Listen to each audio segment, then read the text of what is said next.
Donc je suis en compagnie ce soir on va dire le président Philippe. Alors, non, on ne peut pas dire ça parce qu'il faut d'abord noter que l'association Monnaie 09 est une association de type collégial. C'est-à-dire qu'elle est organisée, elle est pilotée par une équipe, donc une équipe, un conseil d'administration. Actuellement, nous sommes 8 personnes.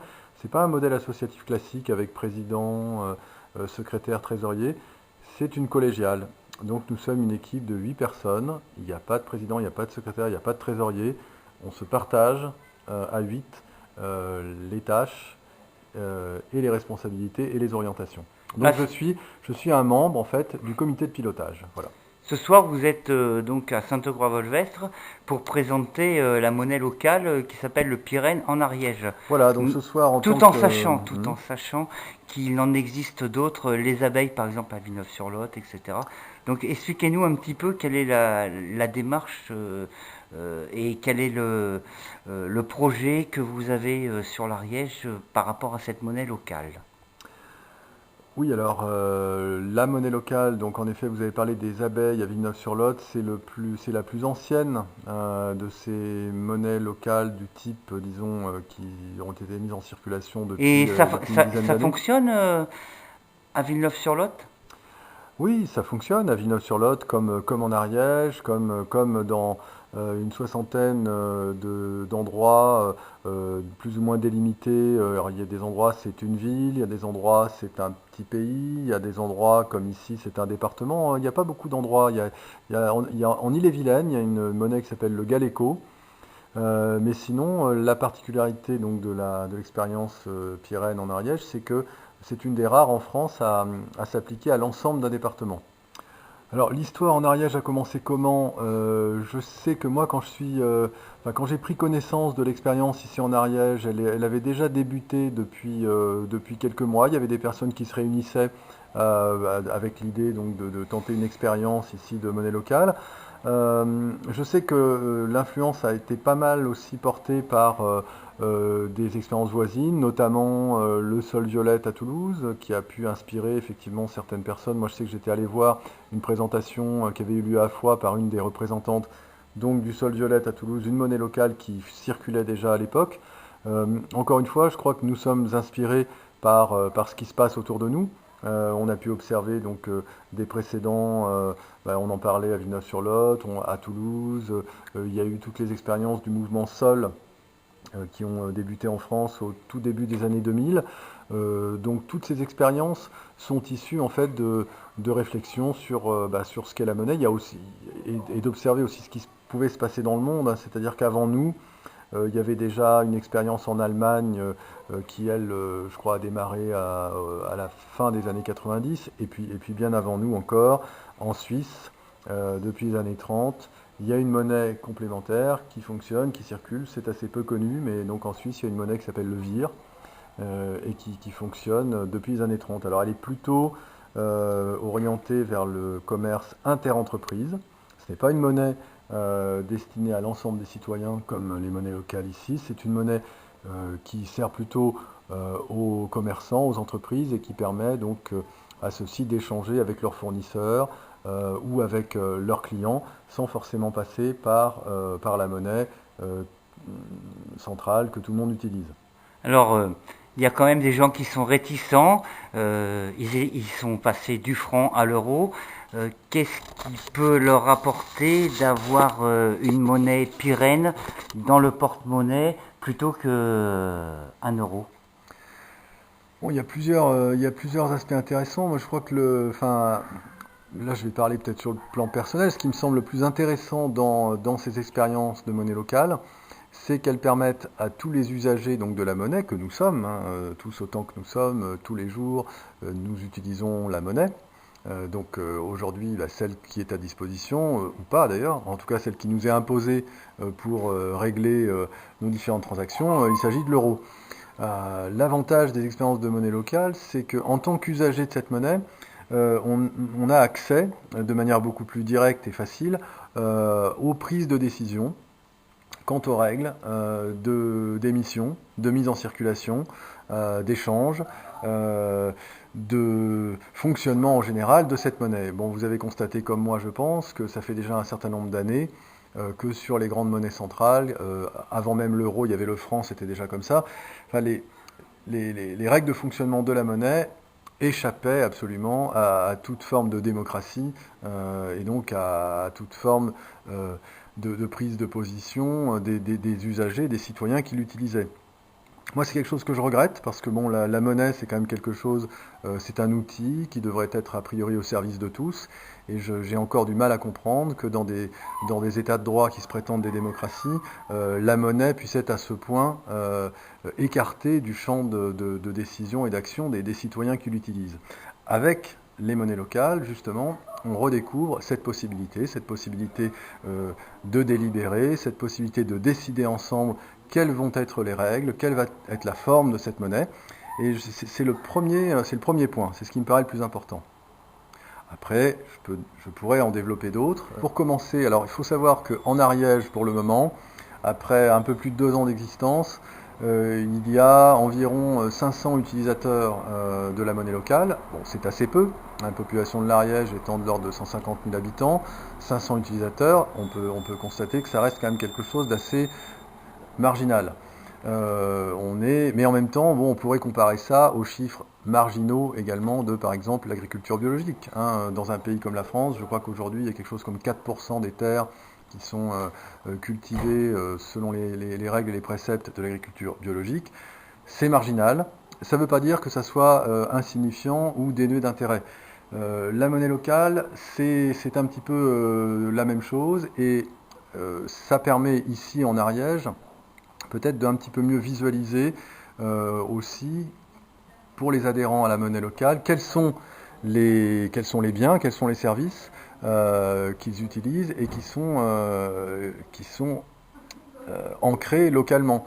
C'est-à-dire que en fait l'intérêt de la monnaie locale par rapport à la monnaie centrale comme l'euro, c'est que quand vous dépensez votre pouvoir d'achat, quand vous dépensez votre argent en monnaie locale, en pyrène, tant qu'il est sur cette forme-là, il circule sur un territoire bien délimité, il reste sur le territoire de la monnaie locale, donc il reste en Ariège, et en plus, pas dans n'importe quelle activité, parce que Monnaie 09, les Pyrènes, ont une charte, c'est-à-dire que pour qu'un commerçant, pour qu'un producteur puisse être accepté en tant que membre du réseau et qu'il puisse lui-même accepter les Pyrènes en paiement, il doit quand même répondre à certains critères qui sont déterminés de manière justement tout à fait démocratique. Et là je reviens au premier point, c'est ça qui me paraissait intéressant, c'est que la monnaie c'est l'outil des utilisateurs, ce sont les utilisateurs, c'est l'Assemblée générale des adhérents qui décide de ces critères. Au jour d'aujourd'hui, les critères sont essentiellement, on pourrait dire sur 3 ou 4 axes. Il y a un axe environnemental, donc priorité effectivement aux entreprises, aux producteurs qui ont une démarche, qui ont un processus de production qui s'inscrit dans une démarche écologique, souci de l'environnement. Un axe qu'on pourrait dire plutôt social, c'est-à-dire priorité aussi aux entreprises dans lesquelles l'utilisation de l'argent, justement, l'écart des salaires, la démocratie dans l'entreprise, la manière dont les rapports humains, dont sont envisagées les relations entre employeurs et employés, toutes ces questions-là sont, disons, respectueuses des intérêts de chacun et se pratiquent en dehors des abus qu'on peut voir par ailleurs dans l'exercice de tout un tas d'activités, dans le salariat, etc. Donc il y a un volet social qui est important aussi. Et puis il y a aussi, bon, évidemment, l'aspect local indéniablement, puisque les personnes qui adhèrent au réseau ont implanté leur activité en Ariège. Et puis on pourrait aussi peut-être ajouter un volet humain, culturel. Là aussi, c'est soucieux donc des activités. En fait, en gros, est-ce que c'est pas de la fausse monnaie? De la fausse monnaie. Alors de la fausse monnaie, la question est assez compliquée parce que finalement, qu'est-ce que c'est que de la fausse monnaie? Qu'est-ce que c'est que la vraie monnaie? C'est-à-dire ce qu'on considère aujourd'hui comme la vraie monnaie, l'euro. C'est une monnaie qui est émise par des acteurs privés, par des banques privées, avec l'aval effectivement de la Banque Centrale Européenne qui leur remet un certain nombre d'unités de monnaie interbancaire dont nous ne voyons jamais la couleur, hein, mais donc une monnaie qui assure en quelque sorte la crédibilité de ces banques privées, mais toute la monnaie qui est mise en circulation, c'est une monnaie qui est mise en circulation sur base de crédit.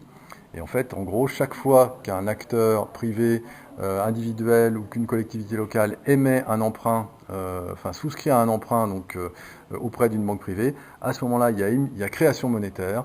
Et c'est cette monnaie-là en fait qui est mise dans le circuit. Mais en fait, elle n'existe que sur la base que fait l'emprunteur d'une promesse de rembourser cette monnaie. Donc voilà ce qu'on appelle de la vraie monnaie. On peut déjà se poser la question de savoir en quoi elle est vraie, puisqu'elle n'est fondée que sur une promesse de futur qui pour l'instant n'est pas encore avérée. Donc déjà, question de vraie fausse monnaie, elle est tout à fait à remettre en question à ce niveau-là. Donc après, la monnaie locale, elle est aussi vraie ou aussi fausse que la monnaie qu'on utilise tous les jours, puisqu'elle est de toute façon indexée sur cette monnaie. Pour obtenir des Pyrènes, il faut aller au comptoir de change de l'association, apporter des euros, donc qui sont de la vraie monnaie ou de la fausse, je ne sais pas, mais en tout cas, c'est la monnaie qu'on utilise. Et contre ces euros, on va vous donner des Pyrènes.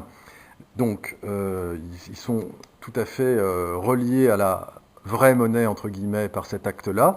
Et de l'autre côté, à l'autre bout de la chaîne, les producteurs et les commerçants qui reçoivent des Pyrènes en paiement peuvent bien sûr redépenser à leur tour ces Pyrènes sur le territoire et donc continuer à faire fonctionner l'économie locale avec les vertus dont on a parlé tout à l'heure, environnementales, sociales, culturelles, etc. S'ils ne parviennent pas à écouler toute la monnaie qu'ils ont reçue, tous les Pyrènes qu'ils ont reçus par cette voie-là, ils ont toujours la possibilité de revenir au comptoir de change de l'association et de la rééchanger contre des euros. Donc de toute façon, on voit que la réalité, la véracité de cette monnaie, elle est bordée des deux côtés, hein, par à l'entrée un change des utilisateurs d'euros contre des Pyrènes et à la sortie, éventuellement, si jamais elle ressort, par un change des gens qui l'ont perçue contre des euros. Voilà, donc c'est une monnaie qui n'est ni plus vraie ni plus fausse que l'euro. Eh bien, écoutez, je vous remercie. Il n'y a aucune personne chez vous qui est allée faire une main courante à la gendarmerie parce qu'ils écoulaient du Pyrène. Non, j'ajouterais qu'elle est plus vraie que l'euro. Parce que le jour... Bon, déjà, elle est plus vraie parce que c'est nous qui avons, comme je le disais au début, c'est nous qui avons décidé de ces règles, c'est nous qui avons décidé de la façon dont elles fonctionnaient. Donc, elle nous appartient d'un peu plus près. Donc, elle est quelque part un peu plus vraie pour nous que l'euro qui se décide très loin. En plus, elle favorise un certain type d'économie qui a notre préférence, qui nous est cher. Donc, de ce côté-là aussi, elle est un peu plus vraie si on a tendance à prendre, si on veut, un peu ses rêves pour des réalités, ce qui n'est pas forcément une mauvaise chose. Je crois que pour que certaines choses arrivent, il faut d'abord en rêver un petit peu. Donc elle est aussi plus vraie que l'euro de ce côté-là. Et enfin, elle est plus vraie parce que le jour où éventuellement, et ça peut arriver, hein, ça ne vous a pas sans doute échappé, déjà comment dire, les accidents de parcours, les incertitudes que traverse l'euro depuis déjà plusieurs années, depuis notamment la crise de 2 minutes, etc. Le jour où l'euro viendrait à faire défaut, eh bien, je pense que finalement, sur le territoire de l'Ariège, il serait plus facile ce jour-là d'utiliser des Pyrènes pour continuer à faire ces échanges que d'utiliser des euros dont la valeur serait de toute façon réduite à néant, alors que la valeur des Pyrènes serait sans doute plus facilement transposable sur un territoire déjà habitué à les utiliser et sachant à quelle économie ils sont reliés, à quelle production réelle, à quels acteurs réels du terrain ces Pyrènes-là sont reliés. Je pense que ça serait plus facile d'opérer une transition pour un nouvel outil d'échange de comptabilité monétaire donc vers les Pyrènes le jour où l'euro ferait défaut. Donc pour cette raison-là aussi, je pense que les Pyrènes sont un peu plus vrais que les euros. Et moi, si j'ai des Pyrènes et que je veux les dépenser à Toulouse, je peux le faire ou pas? C'est une chose qui est en discussion sur la plateforme REMOC, donc la plateforme régionale des monnaies locales complémentaires.